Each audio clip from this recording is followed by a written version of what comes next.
Carter Collection Obsession. I'm Michelle. And I'm John, and we're here to share our Magic the Gathering collection obsession. We decided we wanted to do a YouTube video because we love talking about magic with ourselves, with our family, with anyone, and it's just something we really enjoy. And our collection has grown into something tremendous. It's actually taking over the house, but it's something we love to do, and there's so many aspects of it. We wanted to share why we do it. It's my obsession started back in 1994, right after Magic first came out. My younger brother wanted to get into it, and my mom had heard that it was all devil worship stuff, so she didn't want to get it for him. She asked me to look into it. And so I looked into it. I fell in love with the art. Him and I started playing. Another brother started playing, and then we started playing all the time. And then I moved away. My brothers grew up. The friends that we used to play with moved, so I had nobody to play with. I packed my stuff away for many years. About 2006, my son, who was about 3 at the time, found my cards packed in the garage. When he found them, he fell in love with them. So I started teaching him, which was really a fun journey. And you know how he loves to play now. He's really good. And he wants to actually become a judge. He's working on getting his judge license now. He's 19 now. But he wanted to build a deck. He put every deck that he liked in that. It was about a 200 card deck. And he didn't understand that the more cards you have in a deck, the longer it's going to take to get to the good cards. So eventually he did figure it out, and now he's pretty hard to beat. He likes to play those artifacts.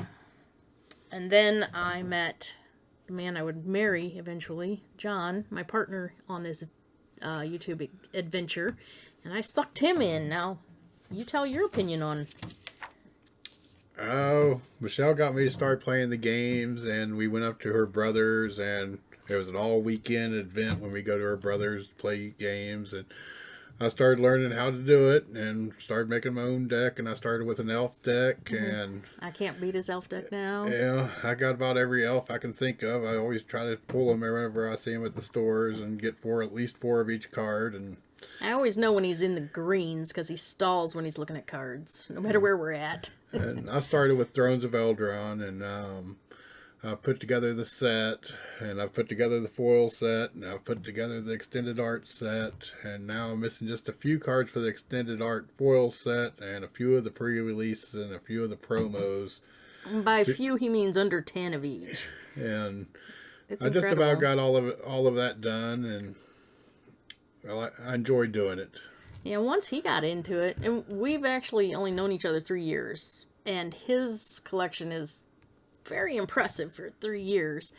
But the more that we got into it together, it's really become a really neat thing. We love we go everywhere. We find collections. We love to sort through collections.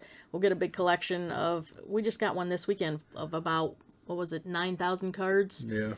And we sorted it in a day and a half. But it's neat because we'll find cards for our decks. We'll find cards for our collection, which we collect about all of the cards. But then we save a lot for deck building, and it's for my brother. My brother's now got his wife into it, and his daughter.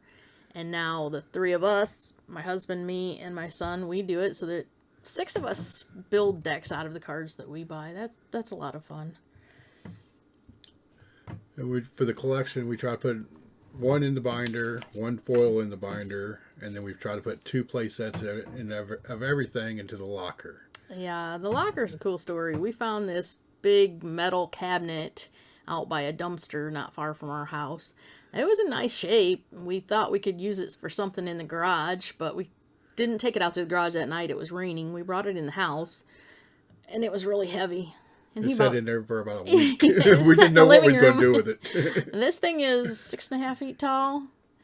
And so eventually we thought, well, we've been trying to find a way to store our bulk cards to deck build out of, and we finally decided, hey, we can use that. So we measured it. We figured out what size boxes would fit in there. The long boxes, the 930 count boxes, fit just about perfect, except on the edges we had to go with 800 count boxes because of the way the doors shut. And to decorate the room, I didn't want that big gray cabinet in the room, so I decided to paint it, and I think it looks great. And it's kind of the centerpiece between that and the kitchen table. I painted the table, too. You painted the table after the locker. Yeah, so even the furniture is starting to become part of the room. The whole dining room. Which is fun. Yeah, we've done the whole dining room. And our journey has taken us a lot of places, and that's kind of what we wanted to emphasize in this video is our journey, because we live in Ohio, which has 88 counties, and one of our goals became to get cards or Magic the Gathering paraphernalia in all of the 88 counties. We're almost there. We're going to hit it by the end of this year, which is 2022. But the neatest thing is we have met a lot of really cool people, either buying collections from them, or we very rarely sell cards. We got to a point where we had, how many cards did we just sell to that guy? 110,000. And that's after we keep one for the collection and at least 2 play sets for the locker to deck build out of. If it's a good card like Fog or Lightning Bolts, we keep them all. We keep any that... Counterspell, Dark Rituals. Yeah, we keep all of those. So what we sold was beyond all those. We actually don't sell anything before the Urza sagas. We're obsessed with those. Those are in boxes under every piece of furniture in the house. Yeah. They're taking over. But we love them. Never That's our get rid thing. of the old stuff. That's our thing. You know, everybody's got their thing. Everybody should have a hobby. It's good to have something to think about. And that's what I've always said about hobbies. And people say, why would you collect cards? They're just pieces of cardboard. Well, people collect shoes. I don't get that. But it is good for everybody to have something they can think about after a hard day's work. Or if you're going through something stressful, if you just sit down and are things sorting cards, you know, it just takes your mind off of it for a while. It's good for your mental health to have a hobby or a collection, and there's nothing wrong with it as long as you're responsible. If you have a family, don't spend beyond your means. You know, you set your goals, and we're very good about setting our goals of what we know we can spend each week. We never go beyond that. We make sure all our bills are paid. We still set money aside, and we still enjoy our collections. But our journey has taken us to some really cool places, and a couple of the recent ones we wanted to share our stories was we had gone to buy a Magic the Gathering snowboard, which I am absolutely obsessed with, and there's no way I'll ever snowboard, but it's just a neat, different piece for the collection. And so since we were in the area, we needed to check off that county because it was a 3-hour drive from here. It was up north of us. We're in Columbus, and it was up near Cleveland on the lake. Yeah, it was way up there. So we always make our journeys an adventure. We also walked a park. We love to walk parks. We walked down along a creek and everything. It was just a neat day. So we found a store up there we were going to stop in at a county on the way back. And we stopped in. We were talking to the owner. He was a really neat guy. Just talking to him, he ended up throwing in a card that we had debated we were going to get, and we decided not to get it. And after talking to him for a while, he threw it in, and it's funny because we had started a Facebook page to show off our collection and to get ideas from other people. And we got a lot of people on there that we've never met. And we were talking to the owner of the card store, and we told him we were up there in the area to buy the snowboard. When we came back, I posted that snowboard on our show-off Facebook page, and he commented on it. We didn't realize that was one of the people that was actually on our page was the owner of this story. And so we got to talking, and it's just neat that you don't realize who you know. Another really cool story about somebody we met. We did sell some bulk about a month ago. It was only the second time we've ever sold cards. But we sold him... he's only like 40,000 cards that we... 40,000, yeah. We got gone through and got them out of the locker that we didn't need. Yeah, and he couldn't come down and get them. He was 2 hours away. We're in Columbus. He was in Akron. And I thought, to get rid of these cards, they're taking up the living room. I'll take them to him. So we took them up to him. He actually I was getting ready to post. I forgot about that part of it. I was just getting ready to post these cards on Facebook Marketplace. And I don't like dealing with all that because people want to steal them from you, basically. But he had just posted that he's looking for cards.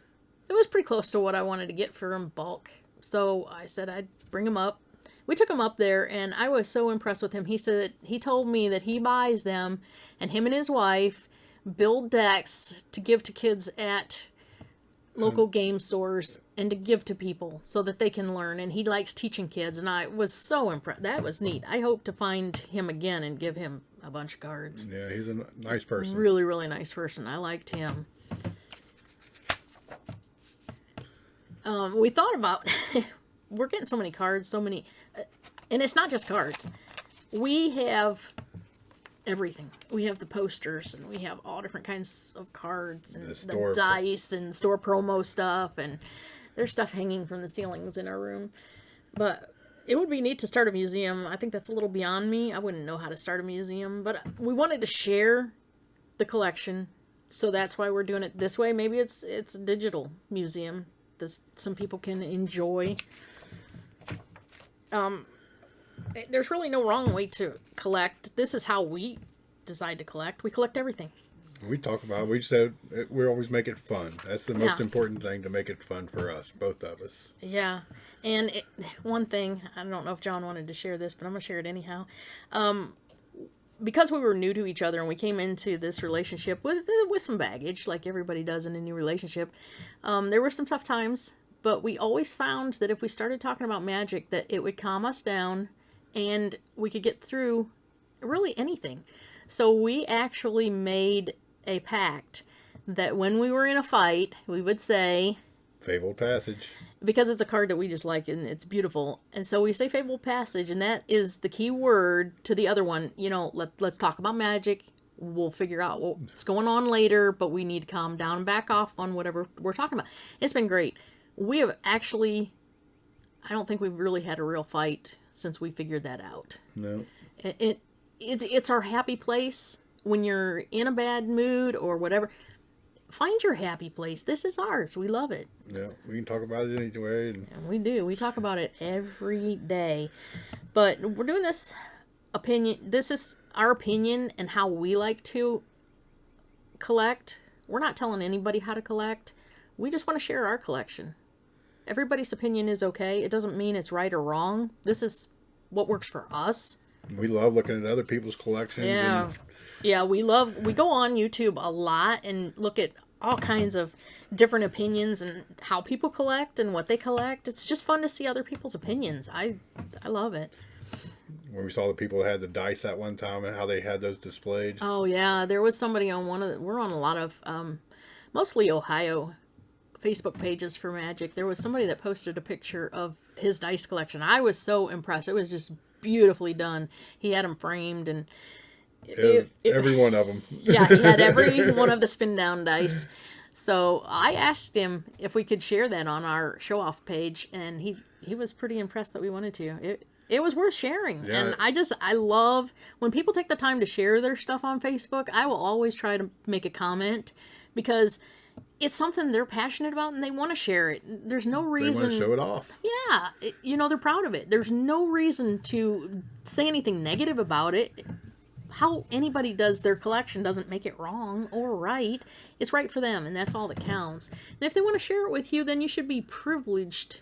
You should feel privileged to enjoy it. We thought about owning a store, but we know that'll never work. Yeah, that's a goal we'll never get to. Sell cards. It's hard. It's a big struggle. If we sell cards, then we've got at least 10 copies of that card. Yeah, it's like we're taking keeping a puppy away. Yeah, we all. Every time we buy any, when we're putting him in the car, I always have to tell him, drive careful with the babies in the car. And our youngest is 19, so the cards are our babies now. I think our kids think we're nuts. I think we're pretty obsessed and pretty addicted. And when we go outside, we got a rock that looks like Ikoria out there. And we look up in the sky and we look at the moon and we look at there's the dark moon. Yeah, every time that moon gets close to that, hey, it's the dark. We see a cloud. Oh, there it is. We see. Yeah, that's funny when we see there something of magic all over the place. I we- would say that's an obsession. Michelle's license plate is MTG for us. And the other day we're driving down the road and someone's hitting their horn at us. Yeah, giving me the thumbs up. Yeah, and I work in an office, and one of my coworkers, she asked me, she says, I don't understand your license plate. I says, well, the people that understand it are the only ones it's really meant for. And so I explained it to her, and she's like, a card game? And I'm like, yeah, that's a card game, but, you know, this is a girl that collects purses. I don't get it. I'm a girl. I've never owned a purse in my life. I don't get that. So it's okay. Everybody has their own thing. Yeah, and this is ours. But we wanted to share our journey, our collection. We're going to try and put out a bunch of these videos. Michelle is very informative. She knows a lot about magic. I'm not an expert. I've read a lot. I love reading about it. I'm online, you know, on Facebook pages learning. I learn every day. I learn from other people. That's why I love the online thing. You can share a lot with a lot of people online. So we're putting this out just for fun. And we hope you enjoyed it. Everybody has their own thing, and magic is ours in this house. And what is really cool is, you know, it's a family thing. It's not just a me thing anymore, which it was for a long time when I moved away from my brother. But now we're able to get up to my brother's quite a bit, and he's got like I said, he's got his wife and his daughter in, and now I've got my husband in, and my son's into it. So it's a family thing. I can turn, you know, my head any direction, and I can be talking to one of them about magic, which I do all the time. So if you enjoyed our video, remember to subscribe, like, and share. And find us on our Facebook group. Show me yours, I'll show you mine. The Magic Gathering Collection. And we hope you enjoyed it and that you want to see more of these.